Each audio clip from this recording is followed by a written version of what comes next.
And she's here to deepen relationship between Ghana and the US and Africa in general.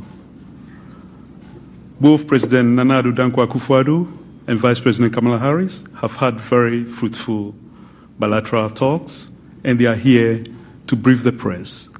And so it's with much delight and pleasure that I invite the President of the Republic, Nana Addo Dankwa Akufo-Addo, to begin with the press briefing. Mr. President. Thank you. Well, good afternoon, ladies and gentlemen of the media. I've just concluded a brief but very successful meeting with the Vice President of the United States of America, the Honorable Kamala Harris, and with members of our respective delegation, and I'm here to tell you of its outcome. I want to welcome once again Vice President Harris and members of her delegation to Ghana. As we say in Ghana, Akwaba. You're amongst the people who pride themselves on their sense of hospitality, and I hope that by the end of your visit, you'll agree with this claim. Ladies and gentlemen, the purpose of this visit by the American Vice President is to reaffirm the ties of cooperation and the bonds of friendship that our two countries attach to our relations with each other. Vice President Harris and I had the opportunity of meeting in the White House in 2021 and subsequently, where we both pledged our commitment to exploring further areas of interest for the mutual benefit of our two countries. This visit reinforces our commitment to engage each other further to this end. Our two countries share similar aspirations and values. We're both committed to democratic governance with its respect for human rights, the rule of law, and the principles of democratic accountability. We're member states of the United Nations with a mutual attachment to its values and principles. We have collaborated effectively on several matters over the years, and a major outcome of this afternoon's meeting was the reaffirmation of our commitment to collaborate further and provide mutual support at both multilateral and bilateral levels. The Vice President and I discussed at length how to boost further our political and economic relations, cultural and people-to-people exchanges, as well as cooperation at the multilateral level. Our deliberations also centered on driving investment opportunities, domestic and foreign, into our two countries, and the need for enhanced cooperation and partnership in our development efforts. Towards the realization of the 2030 United Nations Sustainable Development Goals, we touched on the need to promote a better world and address global issues relating to the 17 goals. I also used the occasion of my talks with the Vice President to express appreciation of the Ghanaian people and their government, to the government and people of the United States for the support we have received since the establishment of diplomatic relations between our two countries. I've made it known to the Vice President that Ghana is endowed with abundant natural resources, which my government is seeking to use as the basis to transform its economy from its current reliance on the export of raw materials into a value-adding one, with the vision of taking Ghana out of dependence on aid to a self-reliant economy beyond aid, and that is a Ghana beyond aid. I'm pleased to state that Vice President Harris pledged America's support for this transformative agenda. It is this transformation that will give us the best opportunity to derive maximum benefit from our abundant natural resources, enable us create a firmer foundation for meaningful long-term economic and commercial relations with the United States of America.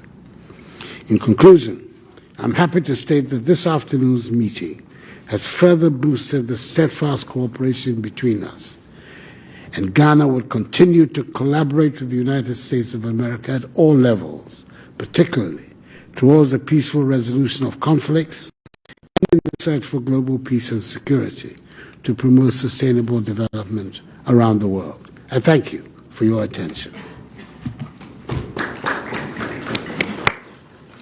Thank you, President Akufo-Addo. It is wonderful to be in Ghana and to be again with you. As you have mentioned, I was honored to host you at the White House in 2021, and then again to meet with you during the U.S.-Africa Leaders Summit last December, and then to be here today to accept the invitation you so graciously offered that I would visit your beautiful country. So thank you for the warm welcome. President Biden and I have made clear that the United States is strengthening our partnerships across the continent of Africa. And we are guided not by what we can do for Africa, but what we can do with Africa and our African partners on this continent. African nations such as Ghana play a critical role in a number of global issues, whether it be the issue of food security, the climate crisis, or resilient supply chains. African voices, including that of Ghana, are critical to global peace and security, including the defense of the United Nations Charter. And African ingenuity and innovation, I am certain, will shape the future of the world. As I begin this week-long visit across the continent, it is wonderful to start here in Ghana. Mr. President, under your leadership, Ghana has been a beacon of democracy and a contributor to global peace and security. Your leadership in particular and personal engagement has strengthened the ties between the diaspora and the continent of Africa. And President Biden and I have you as a partner. Our countries share a long history, our people share a long history. As you have mentioned and we have discussed, in 1957, when Ghana gained independence, your nation inspired millions of Americans and millions more around the world. Martin Luther King Jr. and many other Americans were here to celebrate that occasion and to witness the dawn of a new era. And since then, the promise of Ghana continues to draw us near. Hundreds of thousands of Black Americans came here 4 years ago to participate in the Year of the Return, and more return every year. They have come here as a reminder of the history of slavery. They have come to honor their lineage and to understand history. And I thank you, Mr. President, as we have discussed, for your personal leadership in prioritizing engagement with the African diaspora. Our people-to-people ties are a source of strength, and the Biden-Harris administration is committed to these ties. As you have mentioned, we have had today, this afternoon, a wide-ranging discussion. We have discussed a number of important topics, including the importance of concepts and priorities such as freedom and liberty, which are, to be sure, at the core of who we are as Americans and who Ghanaians are. Mr. President, you put it well during the State of the Nation a few weeks ago, and I'm going to quote you when you said, "It is important we never forget that democracy is not a static achievement, but a promise that needs continuous nurturing." I agree. I often, in fact, say that there is when it comes to democracies, in that they are both strength and an exhibition of strength, and they are fragile. We appreciate your leadership in response to recent democratic backsliding in West Africa and standing up for democratic principles around the world. We also recognize Ghana's significant contributions in the Sahel, and I thank you for your leadership there. To help address the threats of violent extremism and instability, today I am pleased to announce $100 million in support of Benin, Ghana, Guinea, Cote d'Ivoire, and Togo.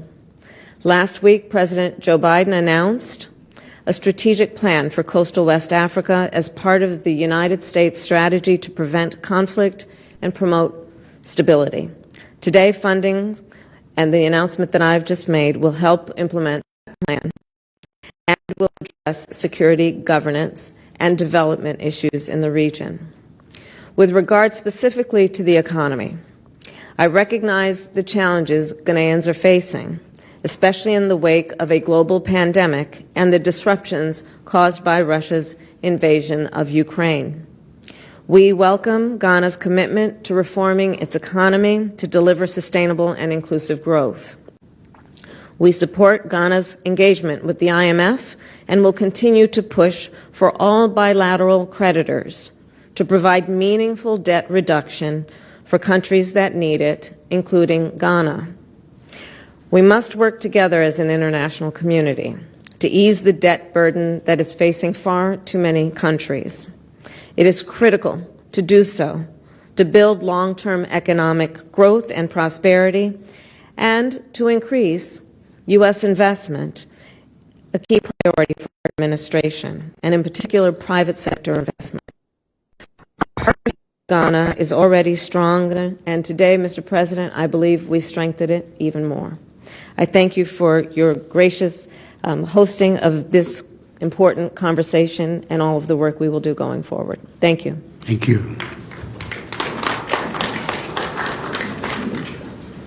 Thank you, President Nana Addo Dankwa Akufo-Addo, President of the Republic, and Vice President Kamala Harris of the United States.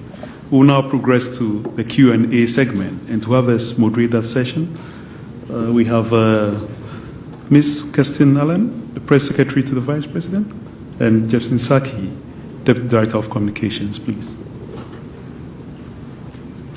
Thank you very much, Director, State Protocol. Mr. President, Madam Vice President, senior government officials of both Ghana and the United States, members of the media, we're going to this press briefing is as brief as possible.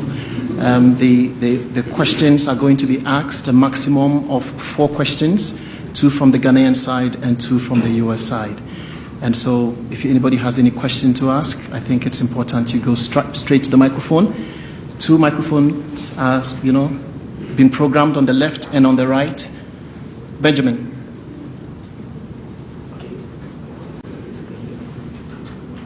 Hello. Excellencies, good afternoon. My name is Maxwell Ofori, and Madam Vice President, you're welcome to Ghana. Thank you. In your address, you work for whom? I write for the Chronicle newspaper. In your address, you touched on the economic recovery Ghana is going through, which is not alien to Ghana only. And my question is, how have COVID-19 and Russia's invasion of Ukraine affected the U.S. economy in any way? Yep. And what lessons can smaller economies such as Ghana draw from the recovery efforts of the developed countries such as the U.S.? Thank you. Thank you for that question. Well, there's no question that there has been a global impact, and the United States has not been immune. As a result of the pandemic, the global pandemic, and Russia's unprovoked war and aggression in Ukraine.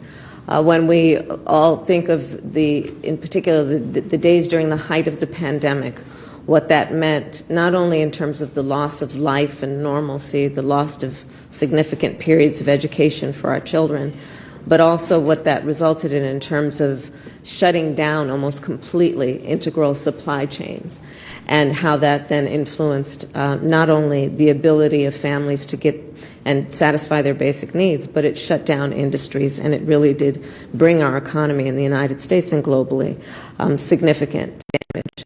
But we are recovering from that.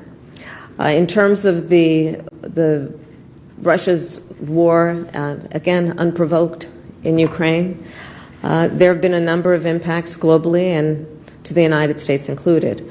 In particular, as it relates to the prevalence of our ability to have access to certain foods and grain in particular globally has been a big issue. So we have seen a spike in the cost of food, for example, and it is something that we are addressing. We saw inflated prices in terms of gas, which exacted a pretty significant toll on American families. We are now recovering because of some of the measures that our administration has taken to bring down the cost to American families.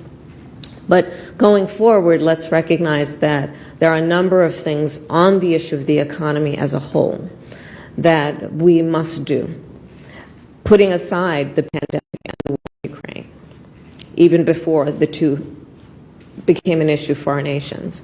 And a lot of that work is the work that I'm here to do on the continent, which is to look at how we can, as nations who are friends, who work together, who operate on the basis of shared principles, what we can do to engage in strengthening not only our security but our prosperity.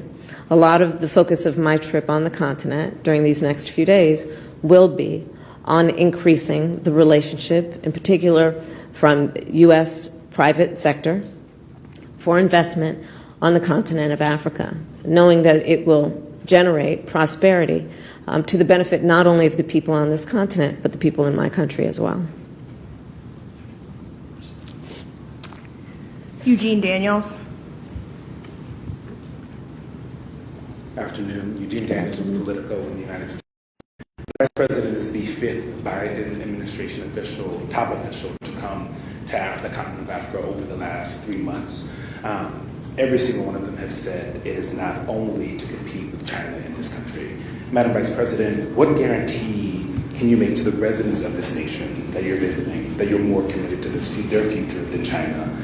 What does it say about the U.S. relationships on this continent that so many nations have been and continue to turn to China? And if I may, Mr. President, what has the Vice President said to you today that assures you the purpose of this trip is genuinely about the future of Africa and Ghana and not about competing with China? Thank you. Thank you for that question. I look forward to answering it. The President and I had a conversation on this very topic, but the conversation was not about China as much as it is about the enduring and important direct relationship that the United States has with Ghana and with African nations. I will tell you that we are very clear, and I will speak for myself and on behalf of the Biden-Harris administration, that the relationship between the United States and this continent and African leaders is an important one. There's a historical basis for the relationship, not to mention as we look forward, as all governments should, and recognize the unachieved, as of yet, opportunities that exist going forward. The median age on the continent of Africa is 19. Think about what that means in terms of potential. Think about the fact that by 2050, 1 in 4 people occupying a place on Mother Earth will be on this continent, and what that means. The trip that I have taken to come here, being here, is about recognizing the incredible opportunity with a sense of optimism about what we do now and how it will impact the world going forward. So this trip and this relationship, yes, we are concerned with security, we are concerned with what is happening on the globe as a whole, we are clear-eyed about that, but this trip is motivated by the importance of the direct relationship between the United States and Ghana, and as I travel the continent, those countries as well. Is it Mr. Daniels? Is that the name? Mr. Daniels, thank you for the question. There's an obsession in America about the Chinese activities on the continent, but there's no such obsession here. About China is one of the many countries with whom Ghana is engaged in the world. Your country is one of them. Virtually all the countries of the world are friends of Ghana, and we have relations in varying degrees of intensity with all of them. Our relationship with America is a relationship that has been forged over several decades, right from the time of independence up till now. Vice President Harris referred to the fact that Dr. King was here in 1957, forging the link between the civil rights movement in Africa and the African liberation struggle, which Ghana was a symbol of. So we've had a direct relationship in the 90s and the millennium years. 3 successive American presidents visited us.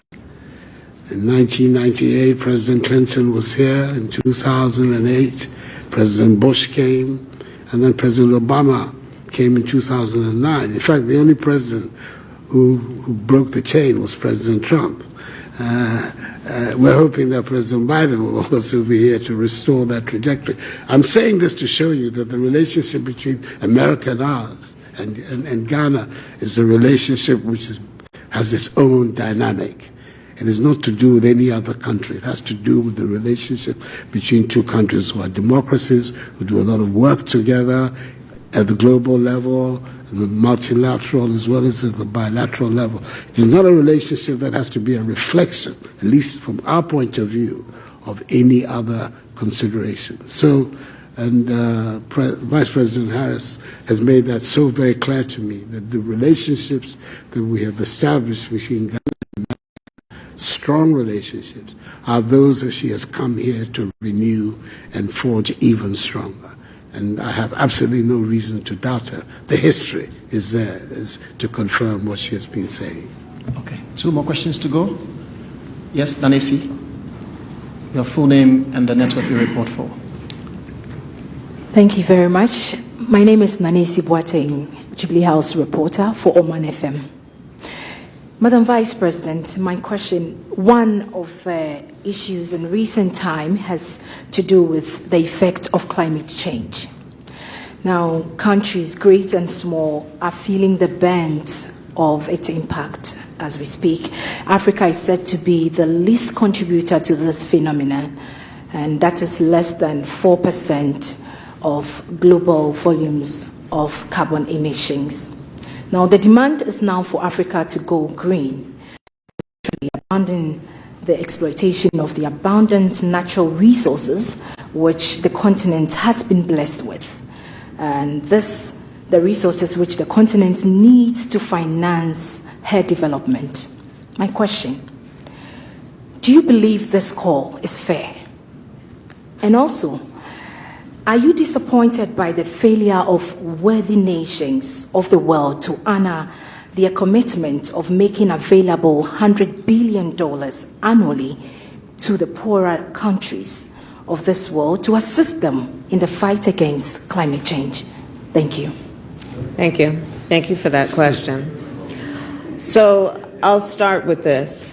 I don't think that anyone would deny that the globe is facing a climate crisis. And that is a fact. The last time I saw Mr. President, we were actually, the last time we were on the same continent was when you and I were both at the Munich Security Conference. And when I was on stage, a topic came up, at which point I raised exactly the point of your question, which is that there are certain nations that have been the biggest contributors to emissions, and there are other nations who have paid the biggest price. And that we, as global leaders, must recognize the disparity that exists there and address those disparities. So when I think about the United States' role to that end, part of the work that our administration has been doing is addressing what we must do as an imperative to reduce our global emissions. We, during our administration, the Biden-Harris administration, take great pride in accomplishing a significant step toward that end, where we have dedicated $370 billion to the climate crisis, with a great deal of that directed at what we can do to reduce greenhouse gas emissions. So that is an important step as we go forward. But it is critically important that as global leaders, we all speak truth about the disparities that exist in terms of cause and effect, and that we address those disparities. And part of my trip here is actually to also recognize the opportunities then that exist in this transition to what we call a clean energy economy, a green economy. And the opportunities that exist for American private interest and the American government to also share in Africa's leadership on this, in terms of helping to contribute resources to what are very innovative practices that are occurring here on the continent, some of which I will be highlighting during this trip. There is no question to the last point that you raised that work needs to be done in terms of a commitment that was previously made. My administration has made a request of, I believe it's $11 billion for Congress to make a step toward that previous commitment, and we are waiting for Congress to do its work. Thank you. Last question, Zolan Kano-Youngs. Thank you both for taking the time. Zolan Kano-Youngs from the New York Times.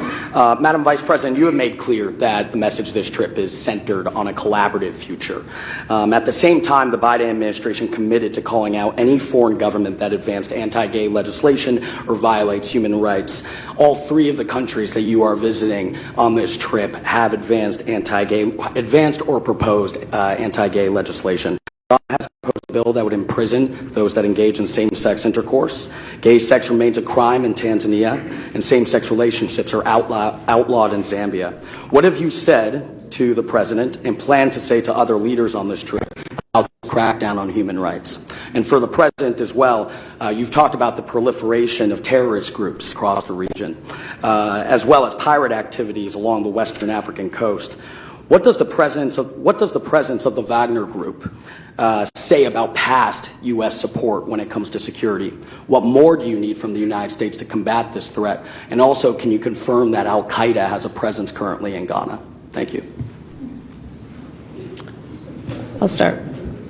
I have raised this issue, and let me be clear about where we stand. First of all, for the American press who are here, you know that a great deal of work in my career has been to address human rights issues, equality issues across the board, including as it relates to the LGBT community. And I feel very strongly about the importance of supporting the freedom and supporting and fighting for equality among all people, and that all people be treated equally. I will also say that this is an issue that we consider, and I consider, to be a human rights issue, and that will not change. Yes. What's the name? Sorry, Zolan Kano-Youngs of the New York Times. Zolan Mr. Young, so thank you for the question. First of all, we don't have any such legislation here in Ghana. A bill has been proposed to the Parliament of Ghana, which has all kinds of ramifications, which is now being considered by the Parliament. It hasn't been passed, so the statement that there is legislation in Ghana to that effect is not accurate. No legislation. The bill is going through the Parliament. It's going through the Parliament. The Attorney General has found it necessary to speak to the committee about it regarding the constitutionality or otherwise of several of its provisions, and the Parliament is dealing with it. At the end of the process, I will come in. But in the meantime, the Parliament is dealing with it. And I have no doubt that the Parliament of Ghana will show, as it has done in the past, first of all, its sensitivity to human rights issues, as well as to the feelings of our population, and will come out with a responsible response to the proposed. The legislation was a legislation that is being provided as a private member's bill. This is not an official legislation of the government, but it is one that has been mooted by a handful of private members. So we will see what the final outcome of it. But my understanding from a recent discussion I had with the committee, the substantial elements of the bill have already been modified as a result of the intervention of the Attorney General. We will see what the final outcome will be, and that is the stage at which I will also have the opportunity to prevent. As far as the presence of Wagner is concerned, we're concerned about it. We made clear our concerns because, first of all, it raises the very real possibility, which is one that we need all of us on the region and the continent to be aware about, that once again our continent is going to become the playground for great power conflict. Because one group of people coming, whether they are an official or an unofficial group, all of us know the realities of what's going on. It's not very difficult for another group of people to say, there will come. And before you know it, the issues of concern to us, keeping our country and continent free great power rivalry will be a reality with us. So that's our major preoccupation.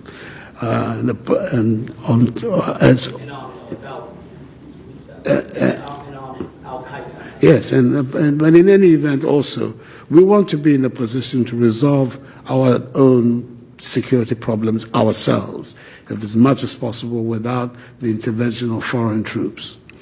The presence of Al-Qaeda in Ghana, I don't know. Formally, we don't have any information to that effect. It may well be that there are cells, etc., already in the country, but those are matters that the security agencies are very much on top of. And we're hoping that there will be no Al-Qaeda presence in Ghana. That has to be the wish of anybody who is a friend of this country and who wishes the Ghanaian people well. Thank you. President. Thank you, Mr. President. Thank you, Madam Vice President. I hope that we've been able to keep this one as brief as possible. You've done well. Yes, Mr. President. Madam Vice President, thank you for coming to our country. Thank you. And we look forward to the many engagements that you're going to have here, especially your public lecture tomorrow at the Freedom Monument. We really welcome you. Members of the media, thank you. Thank you very much, Jeff and Kirsten, for facilitating the segment. Ladies and gentlemen, this brings down the curtains on the press briefing, and we thank our two leaders for doing justice to the various items. There's no doubt that Vice President Harris's visit will indeed inject fresh dynamism to Ghana-US relations. Thank you all very much. God bless us all. Okay, media, please remain in the room. Please, thank you.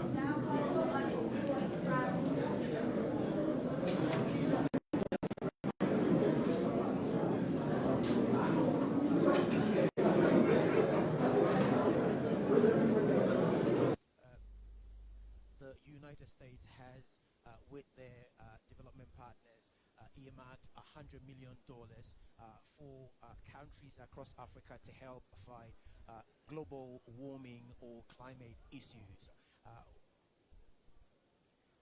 That is what we know so far as this meeting is concerned, and how far they have come with the relations Ghana and the United States. We have just heard from the U.S. Vice President how they intend to deepen these bilateral relations to fighting global warming as well as terrorism around